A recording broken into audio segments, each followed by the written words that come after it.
እኔ እዛ ቤት ስላለው ነው የማታድረው የነበረው? አዎ ይሄ እኮ ግልጽ ነው። ዳኒ አንተ እኔ ላይ እንደዚህ ሆንክብኝ። አዎ ወደኋላ አልመለስም። እዛ ቤት የምመለስበትና እነሱ እንዲመረከኩልኝ የማደርግበት መረጃ አግኝቻለሁ። ምንድን ነው ደግሞ? አንቺ አሁንም ተንኮል ላይ ነሽ እንዴ? እና ምን ላድርግ? ያለኝ የምመነዝረው ገንዘብ ሳይሆን የምመነዝረው ተንኮል ነው። እሺ ቲና ምንድን ነው? ትልቅ ሚስጥር አለኝ። እሱ ታወቀ ማለት ትልቅ ቦምብ ፈነዳው ማለት ነው እኮ። ምንድን ነው? ትሁት ልጅ አላት። ምን?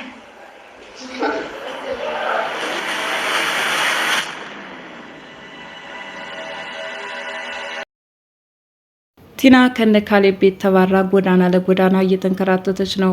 ወዳጄ በማለት ትሁትን ለማጥቃት የፈጠረችው ግሩፕም ዛሬ ሊያድናት አልቻለም።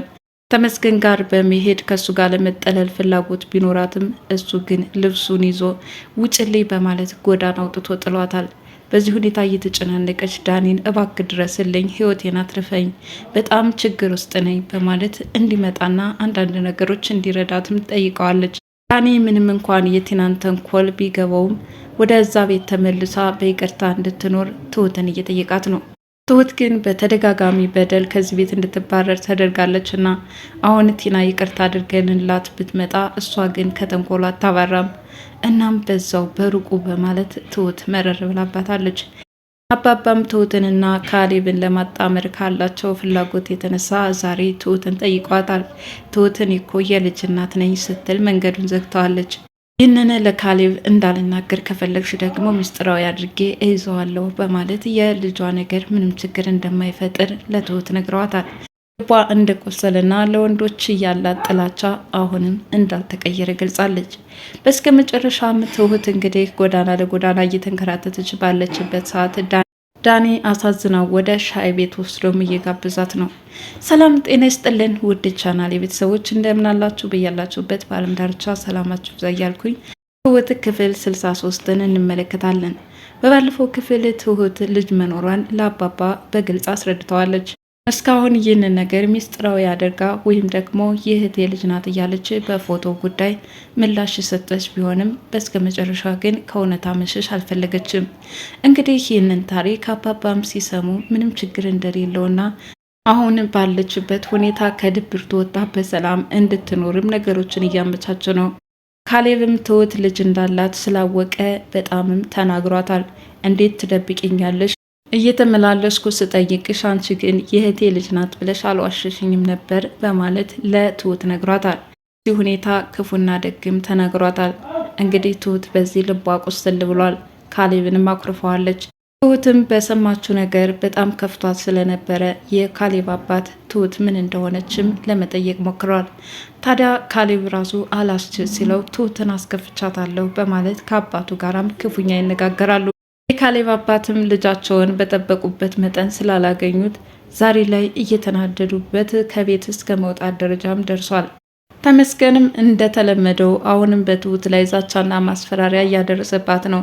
እሷ ግን ለሱ ምንም አይነት ስሜት እንደሌላትና አይደለም የፍቅር ግንኙነት ውስጥ ልትገባ ይቅርና ለዓይኗ እንኳን ማየት እንደማትፈልግ ነገረዋለች።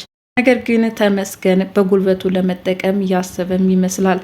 ትሁት ምንም እንኳን ፍላጎቱ ትሁት በታዘዘችው መሰረት ማለትም ቲናን ከዚህ ቤት አባሪያት ተብላ ስለተነገረች ዛሬ ላይ ትወጫለሽ በማለት ቲናን ተናግራታለች። ቲናም አንዲት ገረድ ገና ለገና ስላስፈራራችኝ ይህን ቤት ለቅቄ አልወጣም በማለት ከአባባ መካከል ነበረ እንደዚህ መጥፎ ነገር የተናገረችው። ትወጫለሽ አትወጭም እርስ በርሳቸው ግብ ግብም ውስጥ ገብተዋል። አባባ መብቱ የኔ ይመስለኛል። ለማንኛውም ትሁት ከዚህ በኋላ የማዘዝ መብት አላት። ውጭ ብላሻለች ትወጫለች በማለት አባባ እሷን ማየት እንደማይፈልጉም ይነግሯታል። እኔ ትሁት ያዘጋጀችውንም ልብስ በፌስታል አስተካክላም ሰጠቻት፣ ወረወረችላትም። ቤት እንዳላይሽ በማለትም ገፈተረቻት፣ ወጣም ሄደች። ታዲያ ቀጥታ ከተመስገን ቤት ነበር የገባችው። ተመስገን ከዋለበት ውሎ ሲመጣ ቲና ፍራሹ ላይ ተኝታም ያገኛታል። ሀብት ንብረት ስለሌለኝ እንጂ ማንም እንዲገባበት ፈቃደኛ ስለሆንኩ አይደለም፣ ማን ያለሽ በማለት አመነጫጭቃት። ካሌብ ቤት እንደተባረረችና መሄጃ እንደሌላትም ነገረችው። ተመስገን ግን በፍጹም ሊራራላት አልፈልግም። ልብሶቹን አስተካክሎ ወደ ውጪ ይዟትም ይወጣል። እየተከተለች እባክን ስለ ሴት ልጅ አምላክ በማለትም ለመነችው። እንግዲህ አንቺ እንደ ጸባይሽ ያው ጎዳና ይገባሻል በማለትም ጨከነባት። ልብሶቿን ወሩሮም ወደ ቤቱ ተመለሰ። ታዲያ በዚህ ሁኔታ የተጨናነቀችው ቲና ቀጥታ ለዳኒ ስልክ ደወለች። ዳኒ እባክን ድረስልኝ ችግር ውስጥ ነኝ አለችው። ታዲያ ዳኒም እኔማ ድሮ ብዬ ነበር አይደል አልሰማይም ብለሽ እንጂ በማለት የኋላ ታሪኳን ሊያስታውሳት ሞከረ። እሷም አብረን እንዳልሰራን ሁሉ ዛሬ ላይ ጻድቅ ለመጫወት ሞከርክ በማለትም ፋቷ እየሸፋፈነችና ከወንጀሏ ለማምለጥ ሙከራ እያደረገች ነው። ዳኒ ቢያንስ እንኳን አጥፍተሽ ይቅርታ ከተደረገልሽ በኋላ እንኳን መቀየር አልቻልሽም። እሷም የሚቀየር ማንነት የለኝም አሁንም እንዲህ ጎዳና ላይ ጥለውኝ አልተዋቸውም በማለት ልትፋታቸው እንደማትችልም ነግረዋለች። ካሌብ ስለ ኤደን ለዳኒ የነገረው ነገር ምቾት አልሰጠውም። ያቺ ቆንጅየዋ ልጅ ሰሞኑን የጠፋችው ለምንድን ነው በማለት ውበቷን ሲያደናንቅ ዳኒ ጥሩ ስሜት አልተሰማውም። ኤደን ሰሞኑን ለምን አልመጣችም በማለት አባባ ጠይቆታል። ይህኔ የዳኒ መልስ የነበረው ከካሌብ ውጭ የሚታያት ነገር የለም፣ ስራ ሲባል ካሌብ ነው፣ ገንዘብ ሲባል ካሌብ ነው፣ እኔ በሷ ምንም አይነት ቦታ የለኝም በማለት በከፍተኛ ሁኔታ ብስጭት ውስጥ እንደገባም ለአባባ ገልጸውለታል። አባባም ምን ተፈጠረ ልጄ፣ ምን አዲስ ነገር ሰምተ ነው? ለማንኛውም አይዞ ይስተካከላል በማለትም ዳኒን አጽናኑት። ዳኒ በኤደን ያለው እምነት እንዲጎድል አድርጓል። አንተ ምን እያደረክ ነው በማለት ልጃቸውን ጠይቀውታል። ልጃቸውም ዳኒ ማለት በቲናና በእኔ መካከል እየገባ ህይወቴን አመሰቃቅሎታል። ስለዚህ ዳኒንም ሆነ ቲናን መበቀል አለብኝ። ይኸው ቲናም ከቤት ወጣች፣ ዳኒ ነው የቀረው፣ እሱም ዋጋውን ያገኛል በማለት በዳኒ ላይ ጥላቻው እንዳልተቀየረም ለአባቱ ገልጾለታል። አባቱም ልጄ መቼ ይሆን ግን የምትስተካከለው? ነገሮቹ ይመቻቻሉ ስል አንተ ግን እየመጣህ እያተረማመስክቤ ነው በማለት የካሌብ ስራ በጣም እያበሳጫቸው ይገኛል። ሌላኛው እንግዲህ ካሌብ ዳኒ ከነሱ ቤት ተደርቦ መኖሩ ሳያናድደው አልቀረም። ሆኖም ካሌብን አንተም እኮ ተደርበህ ነው የምትኖረው፣ ራሱን የቻለ ሰው እንዲህ ቢናገረኝ ምንም ባልከፋ የነበረ ብሎታል። የሚያግዝ ሰው መኖሩ አንድ ነገር አይደል፣ እኔማ በአባቴ ቤት ነው የምኖረው በማለት እንግዲህ ከዳኒ ጋር ክፉኛ ሰጣ ገባ ውስጥ ገብተዋል። አባባም ካሌብ በሰራው ስራ በጣም ተበሳጭተውበት ስለነበረ ይቅርታ በላት በማለት ትሁትን ተንበርክኮ ይቅርታ እንዲጠይቅ አድርገውታል። በእርግጥ ይህንን ማድረግ ለካሌብ እንደ ውርደትም ቆጥሮት ነበር። እንዴት አንዲት ሰራተኛ ተንበርክኬ ይቅርታ ጠይቃለሁኝ? ምን አጥፍቼ ነው በማለት ምንም ጥፋት እንደሌለበትም ለማስመሰል ሞክሯል። ነገር ግን አባትየው ያደረግከውን ነገር እያየሁ አይደለም፣ ልጅቷ በጣም ተጎድታለች። ስለዚህ በጉዳቷ ላይ ሌላ ስብራትን እንድትጨምርላት አልፈቅድልም በማለት ይቅርታ እንዲጠይቅ አድርገዋል። ነገሩን ስለደበቀችው በጣም እንደተናደደባት በገለጸበት ወቅት እሷ ግን እኔ እኮ ተደፍሬ እንጂ ወድጄ ያደረግኩት ነገር የለም። ለማንኛውም አንተም ቢሆን ጊዜም በምናገር ነገር በድክመቴ እየመጣ አንዳንድ የምትመልሳቸው መልሶች በጣም እያናደዱኝ ነው። ማንም ይሁን ማን በህይወቴ ጣልቃ እንዲገባ አልፈቅድም በማለት ምን ያህል ከባድ ስብራት ውስጥ እንዳለችም ለመግለጽ ሞክራለች።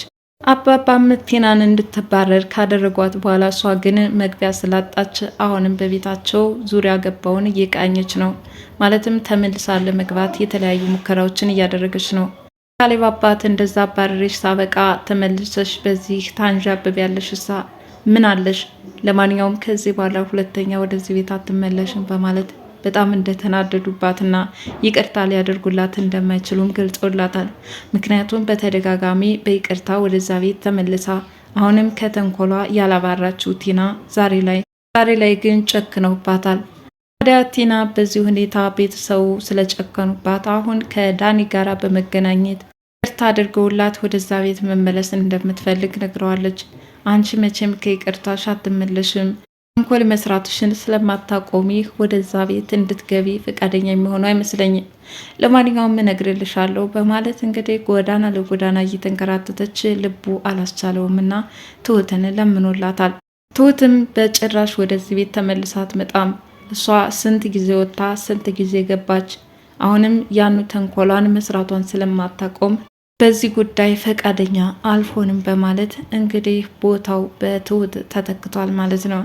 ዳኒም የቲና ነገር አላስችል ቢለው ወደ ሆቴል በመውሰድም የምትበላው ጋብዟታል።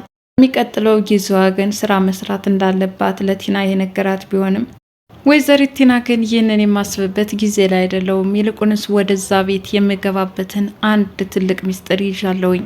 ይህንን መረጃ አፈነዳሁት ማለት በእነ ካሌብ ቤት ከባድ ነገር ይፈጠራል ማለት ነው። ታዲያ ይህ የሰማሁት ነገር ምን እንደሆነ ታውቃለህ? በማለት ለዳንኤል ትሁት ልጅ እንዳላትም ተናግራለች።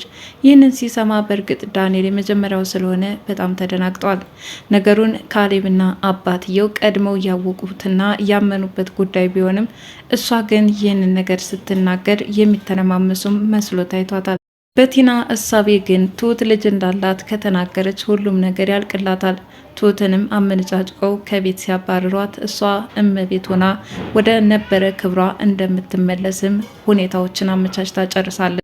ዛሬ ላይ የምመነዝረው ገንዘብ ባይኖረኝም የምመነዝረው ተንኮል ግን አለኝ በማለት ወደፊትም ለተንኮል እንደማታርፍ ለዳኒ ነግረዋለች። በእርግጥ ቲና በዚህ ጉዳይ ባይሳካላትም የሆነ ነገር ፈጥራ ግን ወደዛ ቤት መመለሱ አይቀርም።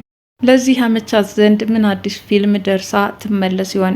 በሚቀጥለው ክፍል አብረን የምንከታተል ይሆናል። ለዛሬ ትሁት ድራማ ክፍል 64 ይህንን ይመስል ነበር። ለቻናሌ አዲስ የሆናችሁ ላይክ፣ ሼር፣ ሰብስክራይብ በማድረግ ቤተሰብ እንድትሆኑ በትህትና ጠይቃለሁ። ባይ ባይ።